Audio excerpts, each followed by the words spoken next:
Greetings, everybody. My name is Tommy the Game Master, and welcome to another one of my rants. It's been a while since I've had one of these, but let's talk about the Castlevania Collection that Konami is going to be releasing in a few weeks. They finally released the games last week, and just looking through the list, I have played through most of them. Most of them are worth getting. There is one game that I can tell you is complete crap unless they do something about um, the technical problems it has through emulation. If they could fix that through emulation, the game might be halfway decent. But just the way it was on the original hardware and doing a 100% emulated job, which I played through the virtual console, this game ain't worth picking up. It's one of those games you find in every collection. You know, every collection has those super rare, super awesome games that people would pay double what the collection is just for that one game. And then oftentimes you have one or two games that aren't even worth 10 cents. And it's a ripoff, even being part of the collection.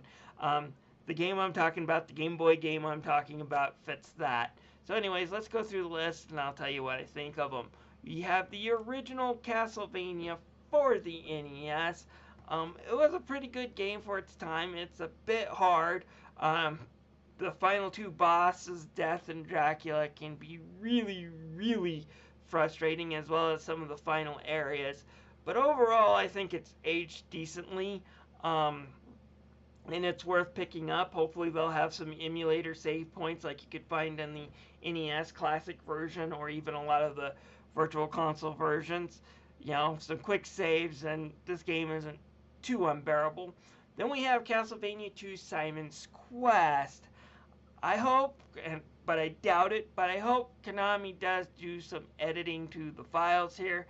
If they can fix some of the dialogue problems in this game, Castlevania 2 Simon's Quest might be worth playing. A lot of people hate this game. To me, it was a game that's ahead of its time, and I mean that both good and bad. On the good side of things, it allowed you to really explore the world before Symphony of the Night came out. You know, you had this huge world you could explore at the time and a lot of puzzles to solve. But at the same time, very user unfriendly, so you didn't know what to do. And the usual, well, just talk to villagers for clues doesn't really go very far in this game due to a very botched translation. So, let's hope they can fix that translation. If not, if it appears on Steam, that is the version of this collection I'm getting, just so I can download a mod that might fix the translation issues with this game. Haven't played Castlevania 2 Belmont's Revenge, so I can't comment on it. That said, I'm not exactly holding up high hopes that this version is going to be any good. Then we have Castlevania 3 Dracula's Curse, one of the best games in the series in my book.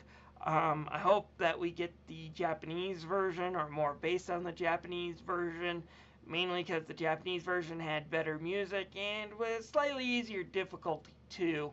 But anyways, this is one's really good. If you watch the Netflix Castlevania series, this is the game that it's based on. It follows Trevor Belmont as he kind of journeys through Transylvania in order to put down Dracula. Along the way, you can pick up a few side characters, including Grant Dynasty, which doesn't appear on the Netflix show. You also have Sypha Belnades and Alucard, of course, that join your crew to help bring down Dracula. Next game up is Super Castlevania 4, and this is the game that I'm showing on this footage. Best game in the series when it comes to the classic games. I would put this as probably the best game in the collection. Really great controls with the whip. It fixes some of the really stiff controls that the NES version has. And for the most part, up until the final few stages, it's not overly difficult or frustrating. Some of the final areas get a little bit hard when they boost the difficulties, but for the most part, it's actually a pretty fun game. Then we have Castlevania Bloodlines. This is the rare Sega Genesis version. Now, Bloodlines, like I said, rare game that didn't appear on a Nintendo console back in the day is kind of what I meant by rare Sega Genesis version. Was a rare game not on a Nintendo console. It was uncensored, so we had some blood and gore.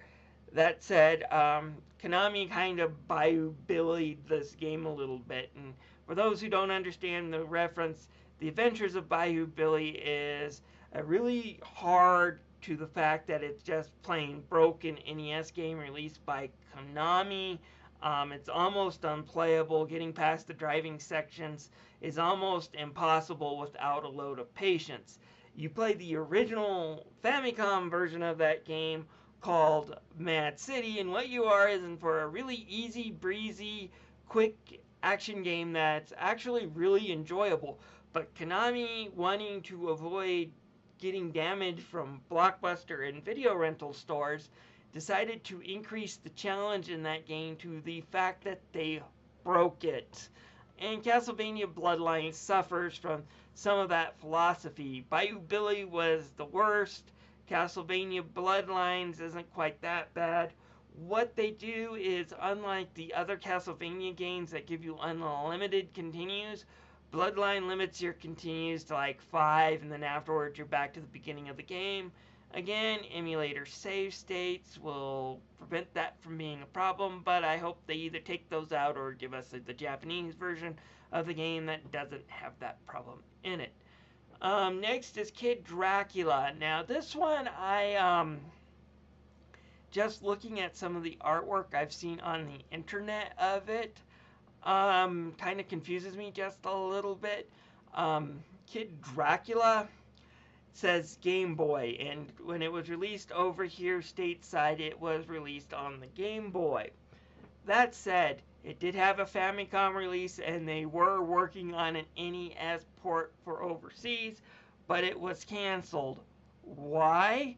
Because it was in 1994, the last year of the NES, and for those who aren't any NES collectors, let me tell you, if you have a game from 1994 on the NES, with a few exceptions, you probably got it in one of two times. Either while it was collecting dust somewhere in a Toys R Us bargain bin sometime in the late 90s, in which case you paid $5, or off eBay in the last few years, in which case you paid an arm, a leg, and probably a eye or a testicle. You know, they're super expensive at that time because the NES wasn't very popular, it wasn't selling as well. And oftentimes this led to Japanese developers canceling the American version during that last year.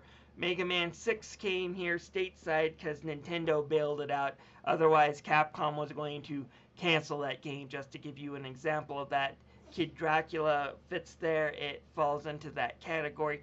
There is a Famicom, there is an NES version, and the screenshots I have seen of this collection kind of show color screenshots like it was on the NES, so who knows, we might be getting the Famicom port instead of the Game Boy port. I hope we do, because that would fit better on a console than some green and black emulated thing blown up on my computer screen. So that's what I hope. And then finally we get Castlevania the Adventure for the Game Boy, and oh boy, this is probably the worst game on the collection. This is one of the ones where even if they offered it for a dime, I would say that's a ripoff. It's probably one of the worst Castlevania games. Now again, if Konami goes into the emulation files and fixes things, Castlevania the Adventure could be somewhat decent. It did have good stage design.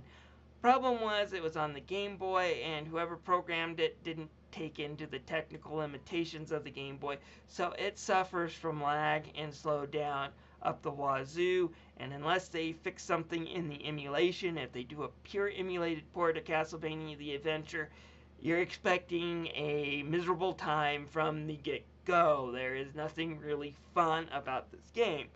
If Konami really wanted to do Castlevania the Adventure right, I would suggest they pull that and put in Castlevania the Adventure Rebirth. This is technically a game that Igarashi made for WiiWare, so it doesn't quite fit into the classic collection that they're doing here, since it's a somewhat new game, but it does feel like a classic Castlevania game. It does follow the adventure storyline, and more importantly, it's a good game that right now is unfortunately vaporware, because it was on WiiWare, and with the Wii shop closed down and not even able to download again, like I said, it's vaporware, and I hope Konami addresses the issues because they had several really great games on WiiWare. Castlevania the Adventure was one of them, and I hope they save it sometime. This is the version that should be on it, not this crappy Game Boy game. Anyways, thank you for listening to this rant and my thoughts. I think this will be a good collection. There's also going to be some bonuses. For those who are miffed that their precious Symphony of the Night isn't on this, again, classic collection. They're focusing mainly on the NES, Super Nintendo, Game Boy, pre-Symphony of the Night, pre-Rondo of Blood games. They did release a collection last year for the PS4, only for the PS4, unfortunately, that did include Rondo of Blood and Symphony of the Night. It's available, like I said, PS4, download it. Now, I do have a message to Konami. One of the reasons why they are releasing this collection is because the Netflix Castlevania series is becoming very popular. It's super popular. You know, it's considered by a lot of video game fans to be one of the actually really great adaptation, no asterisk sign. People who haven't played the game can get into it and enjoy it. It's just a really great series, and that's why they're releasing this, you know, Castlevania 3 being on the collection, of course. So that's one of the reasons why they're releasing this collection at that time. And the bonuses will go around the Netflix series. But my thought is Konami, why aren't you releasing a new game? You know, it's been 7 or 8 years since we've had a Castlevania game, and Lords of Shadow 2 wasn't a terrible game, but in a lot of ways it's a Castlevania game in name only. If I wanted to go back even further, I'd say the last real Castlevania game we got was Castlevania Rebirth for the WiiWare, and that was like 2010. Now would be a good time to release a new Castlevania game, even if it's in the classic formula. You have Way Forward, which works with Japanese developers all the time to bring new spins to their classic games, and usually does a decent job. They're the ones who did Double Dragon Neon. They did DuckTales Remastered. Why aren't you contacting them? They've done Calantra 4 for you, and yeah, that's actually been a pretty decent game. And right now they're working with Arc Systems to do a River City Ransom game. It's going to be a female-led River City Ransom game. I'm kind of looking forward and seeing exactly what they're going to do with that IP, because they usually do okay with other people's IP. DuckTales Remastered may not have been perfect, but it was still pretty good, and if that's the worst you can point to with what they've done with other people's IP, then they've done a pretty decent job with other people's IP. If you want to stick to Japan, you still have Inti Creates. Look what they did with the Bloodborne game they released last year, with the Koji Igarashi releasing his new take on Castlevania, his own IP, using his ideas from the Metroidvania games that he made. You know, they went back and kind of did a Castlevania 3 riff, and they did a good job. Knock on their doors. Have them make a Castlevania game. Just make sure they don't do Castlevania Galgun. That would be an interesting idea, but I don't think many fans would want to go smack horny vampires with a whip. But if they stick to classic games like they oftentimes do with the Azure Striker Gunvolt series or the Mighty Number 9, it could be a decent game. So Konami, you have options if you don't want to do an inside house game anymore. If you're more stuck on mobile, you have plenty of people who are willing to take up console rights. You just have to knock on their door and give them a call, and your old-time fans would thank you for it.